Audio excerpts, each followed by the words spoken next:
To discuss this further, our Voice of America correspondent Bill Gallo joins us live from Beijing. Bill, thank you so much for joining us on World DNA this morning. Now, I want to start by asking you, what are the pressing issues, of course, at the two sessions this year?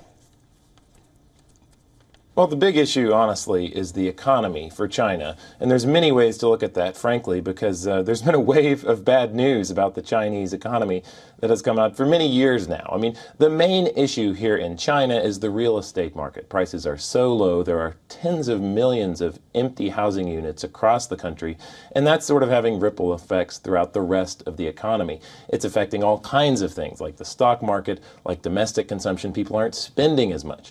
Really, to be honest, people expected this to turn around after the opening of the COVID lockdown at the beginning of last year. It never really happened.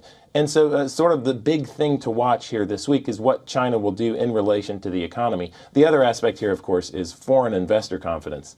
You have seen a trend in recent years of foreign money leaving China. It's not growing at near the rate it used to. This is a major concern for China. They're trying to attract foreign investment to come back in. It's not clear, however, that they will be able to do so for reasons that I think we may discuss during this interview. Right, Will, you speak of how foreign money is leaving China and the economic distress in the country. What is the mood like on the ground, given that the Chinese economy in particular has not really taken off since COVID-19?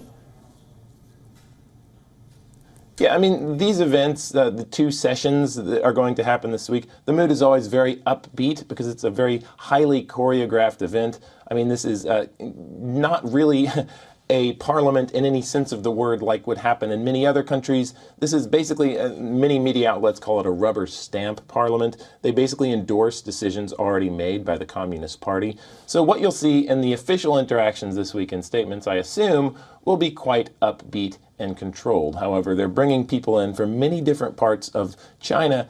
And people know in those areas that the economy isn't doing so well in their local area. So they'll be coming. I don't think there's any expectation that people will air public complaints or things like that. But there's just a bit of uncertainty. China didn't hold this really big political meeting that it was supposed or expected to have held before now, where decisions are actually made rather than endorsed. And I think a big reason for that is Xi Jinping is going through a lot of troubles, and it's sort of uncertain what tools he has to fix them. Right. Bill, let's also talk about new portfolios, if any, that can be expected. Since former Chinese FM Shingang officially resigned as lawmaker, is a new position expected during the session as well, FM as well?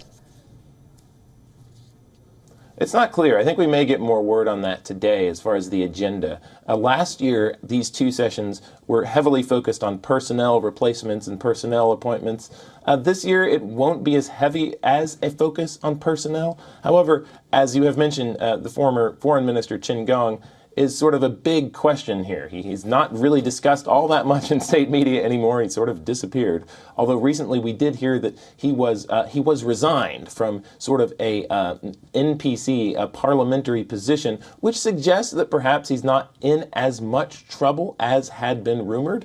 However, we really don't know. It's speculation. We may get some word on that this week, and we may find out a replacement foreign minister. We'll just have to wait and see on that one. Right. Thank you, Bill, for getting us the latest and joining us here on World DNA.